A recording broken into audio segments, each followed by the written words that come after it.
అందరికీ నమస్కారాలు. నేను ఎప్పుడు కూడా ఇష్టపడే నగరం విశాఖపట్నం. దానికి అనేక కారణాలు ఉన్నాయి.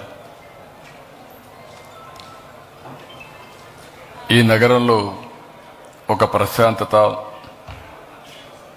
ఒక పాజిటివ్ యాటిట్యూడ్, ఒక మంచికి సహకరించే మనస్తత్వం, ఏదైనా మంచి విషయాలు చెప్తే ఇమీడియట్గా గ్రాస్ప్ చేసే ఆలోచన ఉండే నగరం. నేను ఎప్పటికీ మర్చిపోలేను. హుదూద్ తుఫాన్ వస్తే నేను హుదూద్ తుఫాన్లో ఇక్కడికి వచ్చి వారం రోజులు నేను ఒక మెసేజ్ ఇచ్చాను. డే 1 దీపావళి పండుగ వచ్చింది. దీపావళి అంటే పెద్ద ఎత్తున క్రాకర్స్ కాల్చే పండుగ. ఆ సమయంలో రోడ్లంతా కూడా చెట్లన్నీ ఎండిపోయి ఎక్కడికక్కడ కొట్టేసిన తర్వాత ఫైర్ యాక్సిడెంట్ అవుతుంది. ఎవ్వరు కూడా దీపావళి జరుపుకుంటాం, క్రాకర్స్ మాత్రం ఉపయోగించద్దని ఒక్క మాట చెప్పాను. ఒక్క క్రాకర్ కూడా ఉపయోగించలేదంటే అది ఇక్కడుండే క్రమశిక్షణ, సామాజిక బాధ్యత. అలాంటి ఒక హిస్టారికల్ సిటీలో రాబోయే 5 రోజుల్లో ఒక హిస్టారికల్ ఈవెంట్కు నాంది పలుకుతున్నాం. 11వ సంవత్సరం అంటే 10 సంవత్సరాలు పూర్తి చేసుకొని 11వ సంవత్సరం ఇంటర్నేషనల్ యోగా డేకి నాంది పలుకుతున్నాం. ఇటీవల కాలంలో నేను ప్రధానమంత్రి గారిని కలిసినప్పుడు వారు ఒకటి ఆఫర్ చేశారు. 10 సంవత్సరాలైంది యోగా డే జరుపుకుంటున్నాం. విశాఖపట్నం అనువైన ప్రదేశం, అక్కడ మీరు చేయగలుగుతారంటే హ్యాపీగా చేస్తామని చెప్పి నేను ఆమోదించాను.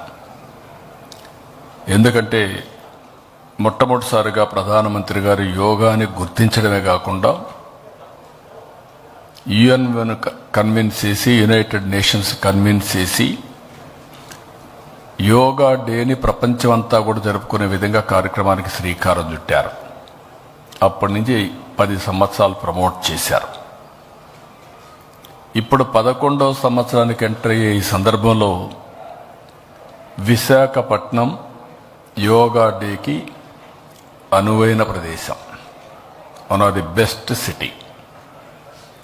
ఒక పక్క ఆర్కే బీచ్ నుంచి భోగాపురం వరకు ఇండియాలోనే ఇలాంటి ప్లేస్ ఎక్కడా ఉండదు. అలాంటి సుందరమైన నగరం, మంచి నగరం. అలాంటి నగరంలో అంతర్జాతీయ యోగా దినోత్సవం జరుపుకోవడం మనందరికీ కూడా ఒక అదృష్టం. భవిష్యత్తులో యోగా అనేది అందరి జీవితాల్లో భాగం కావాలి, వే ఆఫ్ లైఫ్ కావాలి. ఈరోజు రోజుకు పోటీ ప్రపంచంలో పరిగెత్తున్నాం. టెక్నాలజీ ఏజ్లో బిజీ అయిపోయాం. ఈ టెక్నాలజీలో అయితే సెల్ ఫోన్ లేకపోతే, సెల్ ఫోన్ చూడలేకపోతే ఉండే పరిస్థితి లేదు. ఇవన్నీ కూడా టెన్షన్స్. అదే సమయంలో అనేక విధాలుగా ఆరోగ్య సమస్యలు వచ్చే ఈ సమయంలో దీనికి సరైన మార్గం ప్రివెంట్ హెల్త్కి yoga. There is no second thoughts. ఇది వారు చెప్పిన వెంటనే నేను ఒక 40 రోజుల నుంచి ఏం చేయాలని ఆలోచించాం. 1 మంత్ ఒక ప్రోగ్రాం ఇచ్చాం. ఆ ప్రోగ్రామ్ అని ఒక క్రమశిక్షణ ప్రకారం రాష్ట్రం మొత్తం అమలు చేయడానికి ముందుకు పోయాం. ఈరోజు మీరు చూస్తే ఇంతవరకు చరిత్రలో ఎప్పుడూ జరగలేదు. ఒక్క విశాఖపట్నంలో 5 లక్షల మంది యోగా చేయడానికి ఒక వేదికగా ఎంపిక చేసుకున్నాం. సింగిల్ లొకేషన్, 3 లక్షల కంటే ఎక్కువ సింగిల్ లొకేషన్లో ఉంటుంది. విశాఖపట్నం మొత్తం 5 లక్షల మంది యోగా చేయబోతున్నారు. అదే సమయంలో రాష్ట్రం మొత్తం ప్రధానమంత్రి గారు పిలిపించి దేశమంతా 1 లక్ష లొకేషన్స్లో యోగా కండక్ట్ చేయాలంటే ఆంధ్రప్రదేశ్లోని 1,00,000 లొకేషన్లో మనం యోగా కండక్ట్ చేసే పరిస్థితికి వచ్చాం. హ్యాబిటేషన్స్ కానీ, గ్రామాలు కానీ, టౌన్స్ కానీ, స్కూల్స్ కానీ, కాలేజెస్ కానీ అన్నీ కూడా. ఇవన్నిట్లో మీరు చూస్తే 2 కోట్ల మంది పార్టిసిపేట్ చేస్తారు. ఇప్పటికే 2,17,00,000 మంది మేము పార్టిసిపేట్ చేస్తామని వాళ్ళంతా కూడా ఎన్రోల్ చేసుకున్నారు. ఇంకొక పక్కన మినిమం 25 లక్షల మందికి సర్టిఫికేట్స్ కూడా ఇస్తున్నాం. 3 రోజులు పార్టిసిపేట్ చేస్తే వాళ్ళకి సర్టిఫికేట్స్ వస్తాయి. అవి కూడా దగ్గర 25 లక్షలు సర్టిఫికేట్స్ వచ్చేట్టుగా ఒక కార్యక్రమాన్ని పెట్టుకున్నాం. ఇవన్నీ చేయడానికి ఇంత పెద్ద ఎత్తున చేస్తున్నాం కాబట్టి గిన్నీస్ రికార్డుకు కూడా మనం ప్రయత్నం చేస్తున్నాం. ఆర్గనైజేషన్కి ఇన్ఫార్మ్ చేశాం, వాళ్ళు కూడా వస్తున్నారు. ఇది గిన్నీస్ రికార్డు కూడా ఎక్కే పరిస్థితి వస్తుంది. ఇప్పుడు చేసిన అన్ని రికార్డుల్ని బద్దలు కొట్టి ఇది బెస్ట్ గిన్నీస్ రికార్డు వచ్చే పరిస్థితి కూడా వస్తుంది. ఈ సమయంలో నేను ఒకటే రిక్వెస్ట్ చేస్తున్నా, అన్ని ప్రొఫెషన్స్, మీరు మీడియా కావచ్చు, లేకపోతే ఇండస్ట్రీ కావచ్చు, అకాడమిక్ ఇన్స్టిట్యూషన్స్ కావచ్చు, లేకపోతే రైతులు కావచ్చు, కూలీలు కావచ్చు, నరేగా కూలీలు కావచ్చు, డాక్రా సంఘాలు కావచ్చు, అందరూ కూడా ఇందులో భాగస్వాములు కావాలి. ఇంకొక పక్కన మహిళలు, లేకపోతే మేల్ ఫిమేల్ అనే వ్యత్యాసం లేకుండా అందరూ కూడా భాగస్వాములు కావాలి. 9వ తరగతి పైన చదివే ప్రతి ఒక్కరు కూడా యోగా ప్రాక్టీస్ చేసే అలవాటు నేర్చుకోవాలి. అందుకని ఇంకొక పక్కన మీరు చూస్తే all ages, all caste, all religions, ఇది అన్ని రిలీజియన్స్ కూడా హెల్త్కు సంబంధించిన విషయం. దీంట్లో అందరికి కూడా అపీల్ చేస్తున్నా, ఇది మనందరి వే ఆఫ్ లైఫ్ కావాల్సిన అవసరం ఉంది. దీనికి కూడా మీరు ముందుకు రావాల్సిందిగా అందరినీ కోరుతున్నా. ఉదయం నుంచి నేను ఒక్కసారి ఒక రౌండ్ పోయి వచ్చాను. ఎక్కడెక్కడ చేస్తాం అన్నీ చూసాం.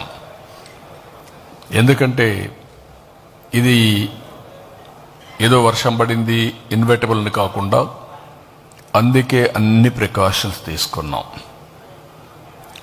స్కీమ్ ఏ 3 లక్షల మందికి 3 లక్షల ప్లస్ ఎంతమంది వచ్చినా అంతమందికి మొత్తం, అంటే ఇవన్నీ కూడా ఇయర్ మార్క్డ్. ఈ 1 మంత్లో ప్రాక్టీస్ చేసిన వాళ్ళు, లేకుంటే కొన్ని రోజులు ప్రాక్టీస్ చేసిన వాళ్ళు రేపు ఈ ఈవెంట్లో భాగస్వాములు అవుతున్నారు. ఒక దగ్గర 34 బ్యారికేడ్స్ తయారు చేశారు. క్లియర్ కట్గా మ్యాపింగ్ తయారు చేశారు. ఒక్కొక్క బ్యారికేడ్లో 1000 మంది ఉంటారు. దానికి కావలసినటువంటి మనుషులు కూడా పెట్టాం. వాలంటీర్స్ని, కోచ్ని, ఎక్కడికక్కడ కండక్ట్ చేసే అవసరమైతే ఎమర్జెన్సీ డాక్టర్స్ని, అదే మరిగా ప్రతి ఒక్క దానికి దగ్గర 1000 మందికి ఒక టాయిలెట్, ఇలాంటివి అనేకగా ఏమేమి ఉన్నాయో 100 మందికి ఒక టాయిలెట్, నాట్ 1000 మంది, 100 మందికి ఒక టాయిలెట్, ఇలాంటివి ఏం కావాలనో అవన్నీ పెట్టాం. అవన్నీ పెట్టి మొత్తం ఎవరెవరు వస్తారో ముందుగానే వాళ్ళందరికీ ఏ విధంగా కావాలి, వెహికల్స్ అరేంజ్ చేసే వాళ్ళు ఉంటే వాళ్ళకు కూడా క్లారిటీ ఇచ్చాం. ఎన్ని గంటలకు బయలుదేరాలి, ఎన్ని గంటలకు రావాలి, అవన్నీ కూడా ఇక్కడ ఈ ప్లేస్ వరకు రాష్ట్రమంతా చేసేవాళ్ళు వాళ్ళు చేస్తారు. ఇందులో 1 ఈజ్ గిన్నీస్ రికార్డ్. 22 ఐటమ్స్లో మనం రికార్డ్ బ్రేక్ చేస్తున్నాం.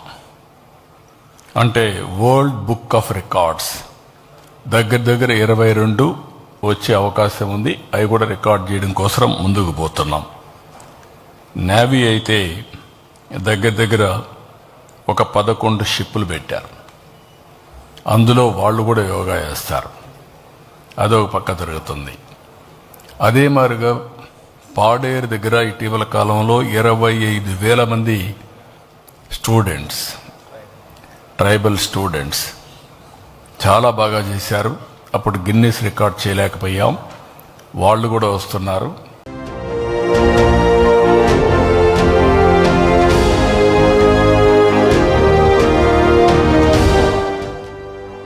JTV, Voice of Jagyapet.